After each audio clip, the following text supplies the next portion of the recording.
السلام عليكم. لو زهقت من الآلية البانيه تعالي أقولك على طريقة تتبيلة بانيه على الجريل أو مشوي بطريقة حلوة جدا. أوعدك إن انتي لما تعمليها مش هتعمليه مقلي تاني. وهنعمل كمان شوية خضار كده مكان الشوي بتاع البانيه ده. هيطلع معاكي طعمه جنان. حتى التتبيلة مش هتاخد في ايدك أقل من 10 دقايق. يلا بينا نسمي بسم الله نشوف هنعمل ايه. اولا انا جايبه كيس التتبيله ده بيتجاب من السوبر ماركت، ده بياخد كيلو بانيه. انا معايا نص كيلو من البانيه، ممكن تحطيه كله لو انتي هتعملي كيلو من البانيه. انا حطيت نصه. حطيت معلقه ملح صغيره، معلقه بابريكا، معلقه فلفل اسود، وكمان معلقه كركم. وهنا كمان نزلت بربع كوبايه من اللبن، وكمان معلقه من صلصه الطماطم. وهنا كمان نزلت بعصرة نص ليمونة و3 معالق من الزيت النباتي. تمام. وابتدأت ان انا اقلب الكلام ده كله في بعضه. اهو نزلت بمعلقتين الزيت، ومعايا نص كيلو من البانيه غسلته بمية وبخل وبليمون وشطفته كويس وحطيته في المصفى. نزلت كده بالتتبيلة دي على البانيه وابتدأت ان انا اقلب كويس جدا. قلبي بقى وسيبيه شويه نص ساعه كده في التلاجة يتشمع معاكي، هيطلع النتيجه هايله. هنا معايا كريل صينيه، اي حاجه عندك اشتغل بيها. حطيت فيها معلقتين من الزيت، وابتدأت لما الصينيه الكريل بتاعي سخن كويس جدا ابتدأت ان انا انزل البانيه بتاعي. سهل جدا ونتيجته حلوه قوي، يعني هتطلع معاكي النتيجه والطعم فعلا بيبقى مختلف. هنا رشيت البانيه كله، وطبعا ما بقلبش الا ما يبتدأ ان هو يبتدأ يتحمر من الناحية الاولانية. طبعا النار عندي عالية. اول ما يبتدأ يتشمع من ناحيتين بهدي النار شوية. هنا خلاص اهو ابتدأ ان هو يتحمر معايا. هبتدأ بقى ان اقلب.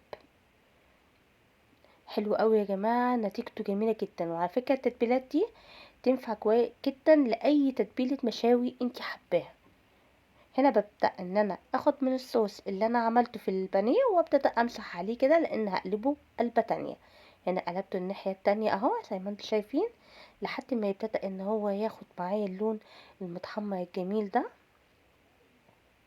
ممكن بقى تعملي جنبيه مكرونة، ممكن تعملي جنبيه شوية رز بسمتي، ممكن تعملي جنبيه تقليب العيش زي ما انتي عايزة. هنا نزلت ببقية الكمية بتاعتي.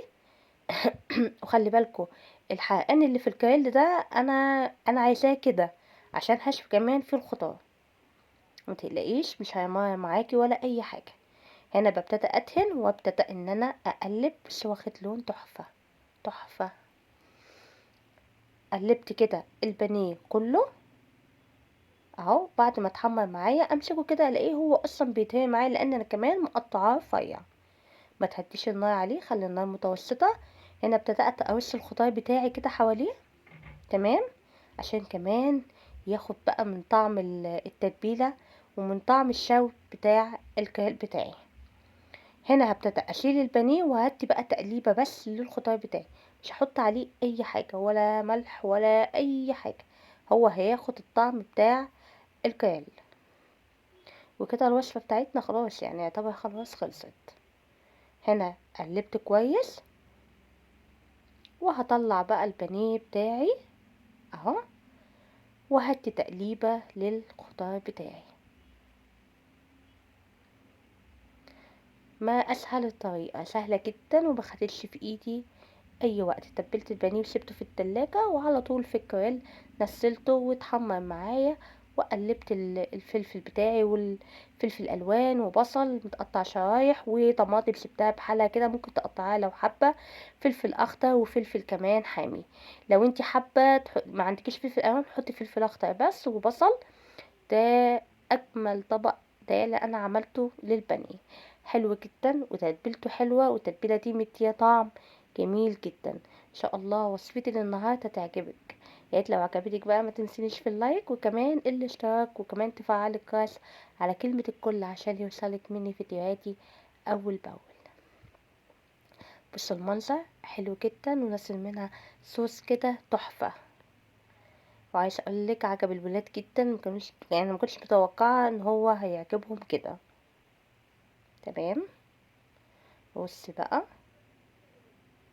وبعد ما رشيت كده رحت حاطه عليه رشه كده من فوق، هو مش محتاج رشه بقدونس. بص بقى تايب، بصوا.